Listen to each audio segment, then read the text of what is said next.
They told you happiness was just around the corner. One more promotion, one more vacation, one more perfect body, perfect partner, perfect number in your bank account. But what if that entire story, the one you've been sold your whole life, is a lie? What if the relentless chase for pleasure is the very reason you feel so empty?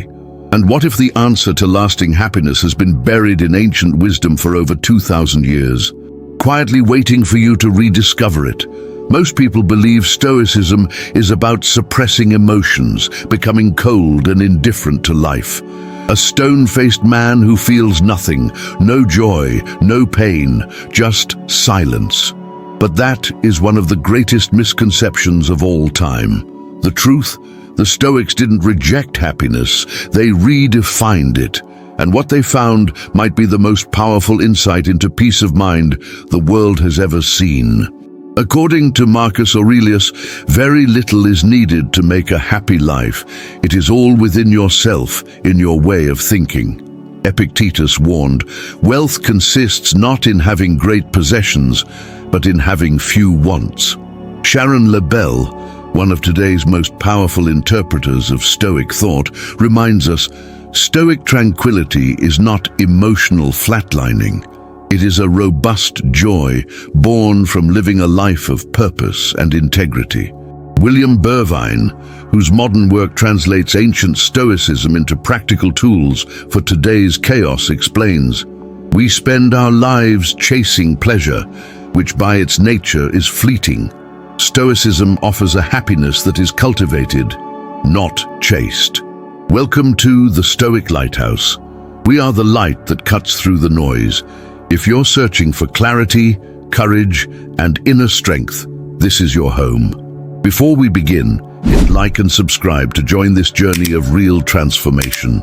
In today's video, we're going to destroy the myths that have been keeping you stuck in an endless cycle of dissatisfaction. You'll discover why chasing external pleasures is a trap, how the Stoics understood joy not as a fleeting feeling but as a way of being, and how philosophers from Zeno to Marcus Aurelius and from Epictetus to William B. Irvine can help you build a kind of happiness that no one can take away from you. Ready to unlearn everything modern culture taught you about happiness? Let's begin. Number 1, the invisible trap that keeps you miserable. Picture this. You're running as fast as you can on a treadmill, sweat dripping, muscles burning. The screen says you're moving, but when you look around, you're still in the exact same place. That's the modern pursuit of happiness. You chase goals, achievements, likes, promotions, all with the hope that once you grab the next reward, you'll finally feel fulfilled. But when you get there, it fades, almost instantly, and then the chase begins again. This isn't a bug in the system, it is the system. Modern psychology calls this cycle the hedonic treadmill. The tendency for humans to quickly return to a baseline of dissatisfaction after every success. But the Stoics identified this trap centuries ago. Zeno of Citium, the founder of Stoicism, taught that our suffering comes not from what we lack, but from the mistaken belief that external things can complete us. According to Zeno of Citium, man conquers the world by conquering himself. Heraclitus, a pre-Socratic philosopher whose ideas shaped Stoic cosmology, warned, no man ever steps in the same river twice, for it's not the same river and he's not the same man. And this was a reminder that change is constant, and so is the illusion that the next moment will be the one that finally saves us. The Stoics knew that if you depend on circumstances to feel good, your peace will always be at risk. As soon as the novelty fades, and it always does, you're left empty, needing another fix. This is why Epictetus taught that the only real freedom lies in focusing on what is under your control. Epictetus said, freedom is the only worthy goal in life. It is won by disregarding things that lie beyond our control. Seneca, who lived surrounded by wealth and power as an advisor to Nero, saw the misery behind Rome's most glamorous lives. He understood that luxury does not buy inner peace, and in fact, often builds a deeper prison. According to Seneca, it is not the man who has too little, but the man who craves more, who is poor. William Burvine builds on this ancient wisdom in modern language. He describes how the constant pursuit of pleasure is like drinking salt water. The more you consume, the thirstier you become. In his words, William Burvine explains, when we desire something, we assume its possession will make us happy. But often the act of getting it merely gives birth to a new desire, and so we remain unsatisfied. Even Tony Robbins, though not a Stoic in the traditional sense, echoes this principle when he says that the quality of your life is determined by the quality of your emotions, and your emotions are driven by your focus. When you focus on what you lack, you create suffering. When you focus on what's already within you and within your control, you find power. So what do the Stoics propose instead? They don't say you should avoid success or wealth or recognition. They simply teach you not to attach your happiness to any of it. Use what life gives you. Enjoy the ride, but never confuse the ride with your identity. The ancient Stoics called this internal clarity a kind of freedom from enslavement. Not freedom from others, but from yourself, from your own misguided cravings, from the false belief that the next thing will be the one that finally makes you whole. Massimo Pigliucci, a modern Stoic philosopher, puts it this way. Massimo Pigliucci reminds us, the Stoic approach to happiness is not about chasing highs. It's about learning how to live with yourself, fully, honestly, and with discipline. This is why the first step in Stoicism is so revolutionary. It's a declaration of independence. You get off the treadmill, you stop outsourcing your joy, and you begin for the first time to build a life rooted in what no one can ever take away. Your own values, your own mind, your own virtue. Only when you stop chasing the illusion of happiness can you begin to build the real thing. Number 2. Stoic calm is not what you think. The truth about apatheia. There's a word that has haunted Stoicism for centuries, a word that has been deeply misunderstood, even feared. It's the reason so many people wrongly believe that to be Stoic is to become numb, lifeless, unfeeling. That word is apatheia. In modern English, it sounds dangerously close to apathy, and that's where the confusion begins. Because apathy, as we use the term, means indifference, numbness, the inability to feel. Apathy is the absence of life. But apatheia in Stoic philosophy is something entirely different. It is not the rejection of emotion, it is the liberation from emotional chaos. Chrysippus, one of the greatest minds of early Stoicism, defined passions as distorted judgments. When we believe that something outside of our control is absolutely good or bad, we hand over our emotional stability to the winds of fate. According to Chrysippus, the wise man is not passionless, but he is free from the tyranny of irrational passions.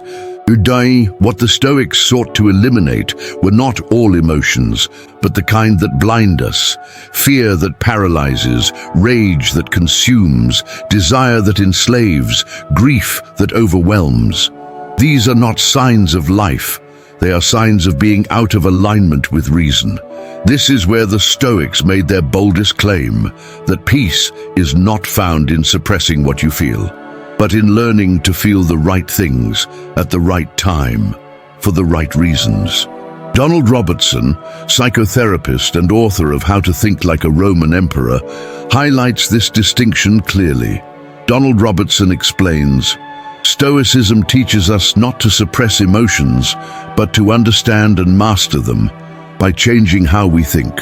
Heraclitus, whose thinking laid the groundwork for Stoic cosmology, believed that struggle and fire were essential forces in nature, and that inner order comes from understanding the chaos, not hiding from it.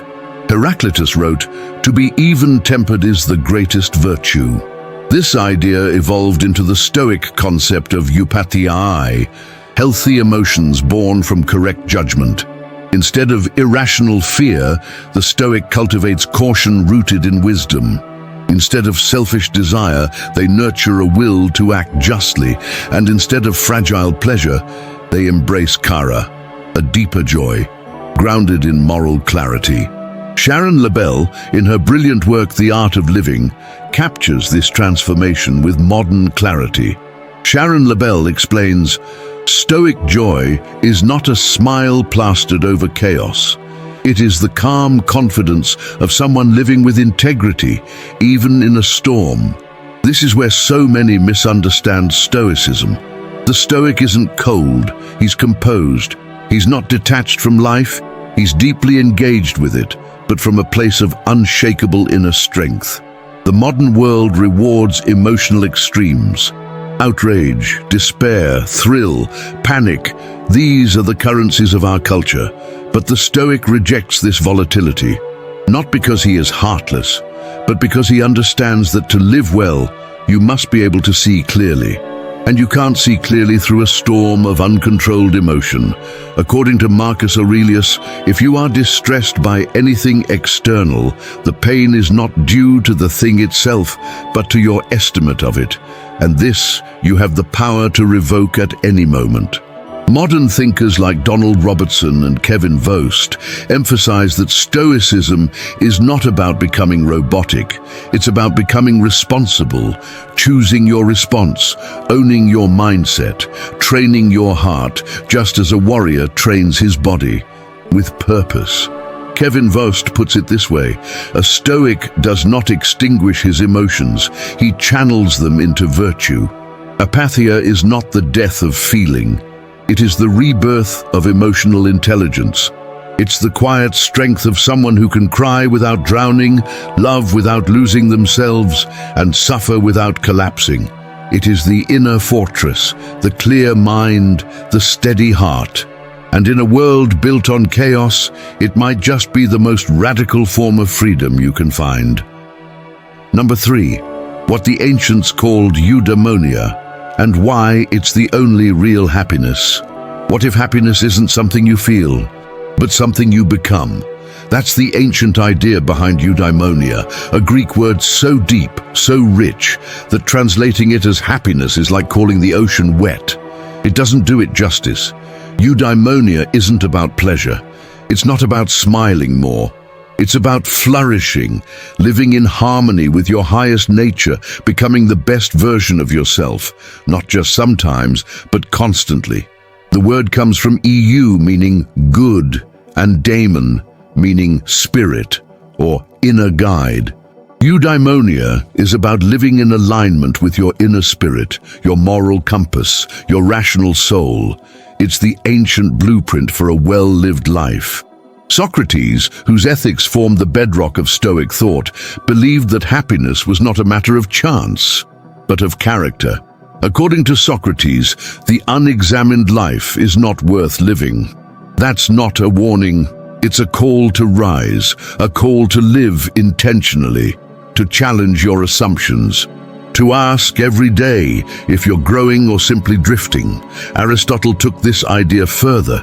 In his Nicomachean Ethics, he defined eudaimonia as activity of the soul in accordance with virtue. Not a feeling, but a way of being. Not a destination, but a continuous practice. The Stoics, especially Zeno, Chrysippus, and later Marcus Aurelius, took that foundation and turned it into a personal philosophy of resilience. For them, to flourish wasn't about external success. It was about becoming inwardly strong, rational, and virtuous, regardless of what life throws at you. Zeno taught, "Happiness is a good flow of life. Not a perfect life, not a painless one, but one lived in alignment with reason, justice, and inner discipline." Heraclitus, long before the Stoics, pointed toward this internal harmony. Heraclitus wrote, "Character is destiny," and the Stoics agreed. Your life is shaped by who you are, not what you experience. Your character is your compass. And eudaimonia is the result of following that compass day after day, choice after choice. Modern thinkers like Massimo Pigliucci bring this concept to life in our chaotic world. Instead of chasing pleasure or avoiding discomfort, He invites us to build a life rooted in meaning. Massimo Pigliucci explains, the goal of Stoicism isn't to eliminate emotions, it's to transform them, to live a life worth living, no matter what fate throws your way. Pierre Hadot, a French philosopher who revived the idea of philosophy as a way of life, revealed how ancient schools like Stoicism weren't just theories.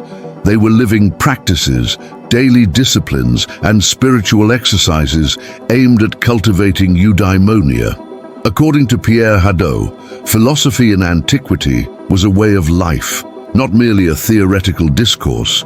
It was a method of spiritual progress. This is the Stoic superpower, living with purpose. Not for applause, not for comfort, but because excellence itself is the reward. Being your best self, moment by moment, is not the path to happiness. It is happiness. That's what separates the Stoic from the crowd. While others are looking for pleasure, the Stoic is looking for alignment with nature, with reason, with virtue. And this alignment is not rigid, it's alive. It breathes through your daily choices, how you respond to conflict, how you treat others, how you deal with failure, how you carry yourself in quiet moments when no one is watching. John Sellers, another powerful voice in the modern Stoic movement, reminds us. John Sellers writes, "The Stoic life is not one of retreat but of active engagement, shaped by a moral compass, not public opinion." So ask yourself this, are you chasing happiness or becoming it? Because eudaimonia doesn't wait at the end of some journey. It reveals itself in how you walk the path, in every decision to rise instead of retreat, to stay calm instead of collapse, to be excellent even when no one notices. That's real happiness, and it's available now, not someday. Number 4. The 4 pillars of a bulletproof soul. If your soul was a fortress, what would hold it up when the world collapses? What would keep it standing through heartbreak, failure, betrayal, and chaos? For the Stoics, there was a clear answer: virtue, not as a vague moral concept, but as skill, as strength, as architecture. They believed that true happiness, eudaimonia, wasn't the result of what you experienced, but how you lived. And living well meant living with excellence of character, expressed through 4 timeless virtues: wisdom, courage, justice, and temperance. These weren't just traits, they were tools, pillars of inner power. Let's begin with wisdom, the ability to see clearly, to distinguish what matters from what doesn't, to understand what you can control and what you can't. It's the virtue that governs all others. Marcus Aurelius, Roman emperor and Stoic philosopher, lived in constant tension between power and chaos, and yet, in his private writings, he trained himself to return to reason. According to Marcus Aurelius, if you are pained by any external thing, it is not this thing that disturbs you, but your judgment about it, and you have the power to revoke this at any moment. The wise person is not the one who knows everything, but the one who knows what to ignore. This clarity of thought becomes the foundation of calm action. Next comes courage, not just physical bravery, but the moral strength to do what's right, even when it's unpopular, painful, or frightening. The courage to endure discomfort without compromising who you are. Musonius Rufus, the teacher of Epictetus, was a powerful voice for moral courage. He taught philosophy under threat of exile, imprisonment, and rejection. His message, that virtue is not reserved for philosophers in books, but for everyone, every day. According to Musonius Rufus, if you accomplish something good with hard work, the labor passes quickly, but the good endures. Modern-day Stoics like Jocko Willink echo this same mindset. A former Navy SEAL commander, Jocko teaches that discipline, especially in the face of adversity, is the highest form of freedom. Jocko Willink says, "Discipline equals freedom." The more you discipline yourself, the less you become a slave to your emotions and circumstances. The 3rd pillar is justice, the virtue that guides how we treat others. The Stoics saw all human beings as citizens of the same universal city. To live justly is to live in harmony with humanity, with fairness, honesty, and compassion. Zeno, the founder of Stoicism, envisioned a world where there were no borders, only shared reason and mutual respect. And centuries later, Marcus Aurelius reaffirmed this ideal from the throne of Rome. Marcus Aurelius wrote, "What brings no benefit to the hive brings none to the bee." Justice isn't about social image, it's about inner integrity. It's how you show up for others when there's no reward. It's how you lead, serve, and sacrifice when no one's watching. Finally, temperance. The quiet power to master yourself, to say no when temptation pulls, to stay steady when indulgence screams, to resist excess, not because it's forbidden, but because it weakens the soul. Long before Stoicism, Pythagoras taught that harmony came through restraint, that a well-governed life mirrors a well-tuned instrument, each part balanced, controlled, in sync with the whole. Pythagoras said, "Choose always the way that seems best, however rough it may be. Custom will soon render it easy and agreeable." Temperance isn't repression, it's liberation from addiction to pleasure, comfort, and approval. Together, these four virtues, wisdom, courage, justice, temperance, form a complete system, a compass, a code, a way of being that doesn't bend to pressure, doesn't crumble with failure, and doesn't depend on luck. Ryan Holiday, a best-selling author and voice of Stoicism in the modern world, simplifies it beautifully. Ryan Holiday writes, "The Stoics believed that virtue is the highest good and that nothing else compares. Not wealth, not fame, not even life itself. And that's what makes these four pillars indestructible. They are yours to build. No one can give them to you. No one can take them away. Not the government, not the market, not your past. They are the architecture of the soul. Build them, reinforce them, live by them, and no storm will ever shake your foundation again." Number 5. How to want without needing. The Stoic secret of preferred indifference. Imagine this. You've worked hard, you've saved, you've built the life you always thought you wanted, and yet you're still anxious, still afraid to lose it all, still unsatisfied. Why? Because the more we cling to something, even something good, the more it begins to own us. The Stoics saw this clearly, and to avoid the trap, they created one of the most powerful and misunderstood mental frameworks in all of philosophy, the concept of preferred indifference. Let's break it down. For the Stoics, all things fall into three categories: good, bad, and indifferent. Good, that's virtue, that's your character, your choices, your moral clarity. Bad, that's vice, corruption, selfishness, cowardice, anything that destroys the soul. Everything else, health, wealth, pleasure, status, reputation, even life itself, goes into the indifferent category. Not because they don't matter at all, but because they don't determine whether your life is truly good. Diogenes of Babylon, an early Stoic thinker, explained that these indifferents still have value, but only in context. They're like tools. A sharp blade can prepare food or harm someone. It's not about the blade, it's about how it's used. Diogenes taught, "The wise man prefers health to sickness, wealth to poverty, but does not attach his happiness to either." This is where the Stoics make a crucial distinction between indifference and preferred indifference. A preferred indifferent is something that aligns with our nature. Health is preferred over illness. Stability is preferred over chaos. Recognition is preferred over obscurity. These things are nice to have, but they are not needed. That's the secret. You can want things without depending on them. James Stockdale, the American pilot and POW, embodied this principle in one of the most extreme conditions imaginable. While imprisoned and tortured for 7 years in Vietnam, he turned to Stoicism, and especially this concept, to survive. He knew he couldn't control his freedom, his health, or even his physical safety, but he could control one thing: his virtue, his integrity, his sense of purpose. James Stockdale explained, "You must never confuse faith that you will prevail in the end with the discipline to confront the brutal facts of your current reality." That's pure Stoicism. Hope without illusion. Wanting without needing, acting without clinging. Ryan Holiday illustrates this brilliantly in his book, The Obstacle is the Way, where he frames success as something to pursue with full effort, but detached from ego.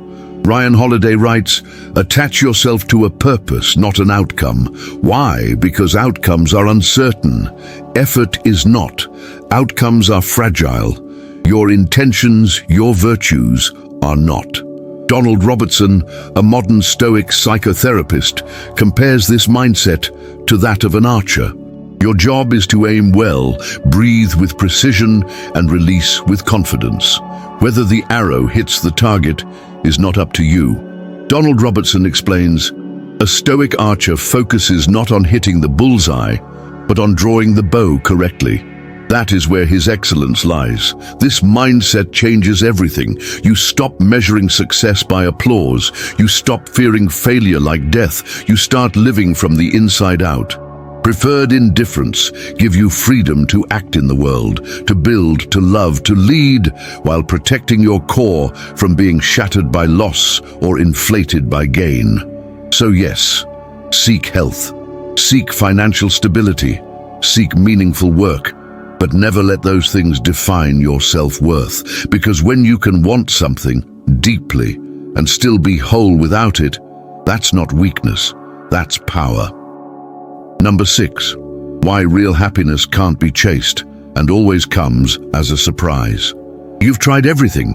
You've achieved more than you thought you would. You've done the work, followed the rules, checked the boxes, and still something's missing.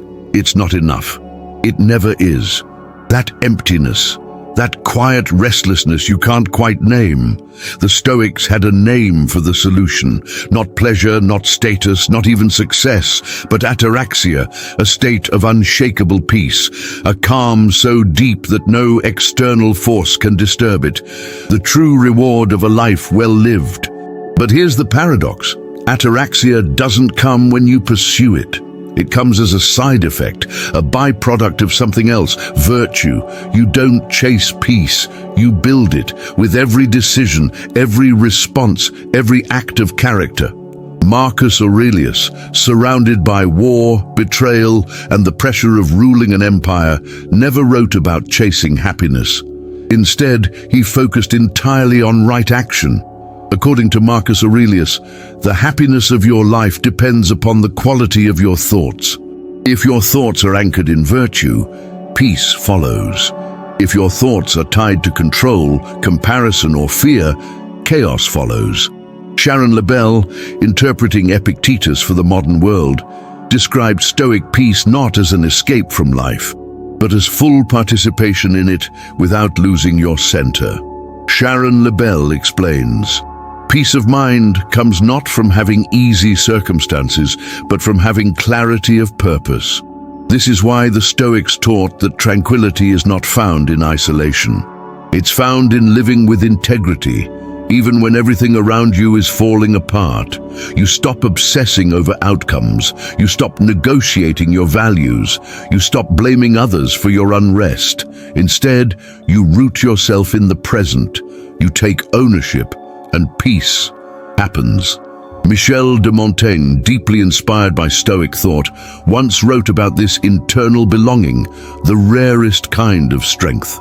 Michel de Montaigne said, "The greatest thing in the world is to know how to belong to oneself.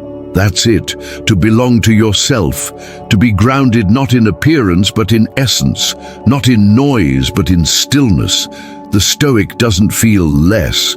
He feels more deeply, without becoming a slave to those feelings. He doesn't avoid suffering. He uses it, learns from it, transforms through it, and eventually, something shifts. Anxiety turns into clarity. Attachment turns into freedom. And happiness, real happiness, appears quietly, unannounced, not because you demanded it, but because you became the kind of person who could hold it. That's ataraxia. That's the final gift of virtue.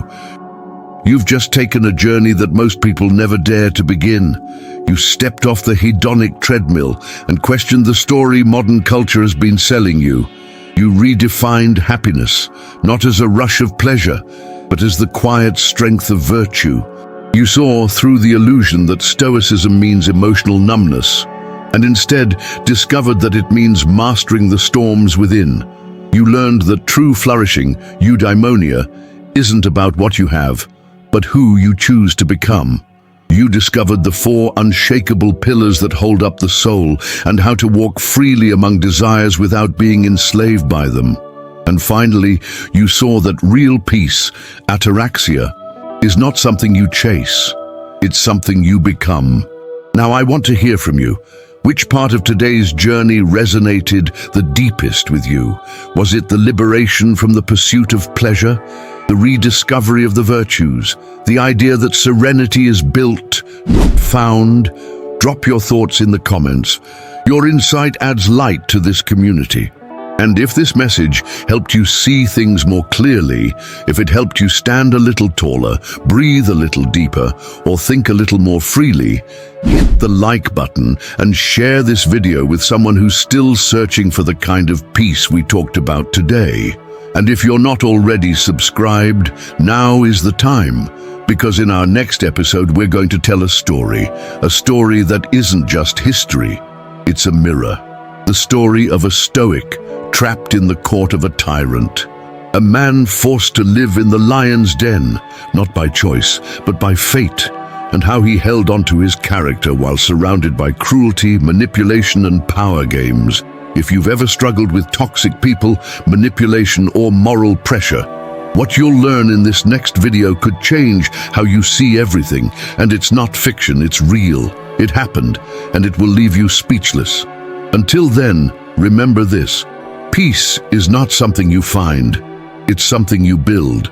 And the foundation is always you. See you in the next video.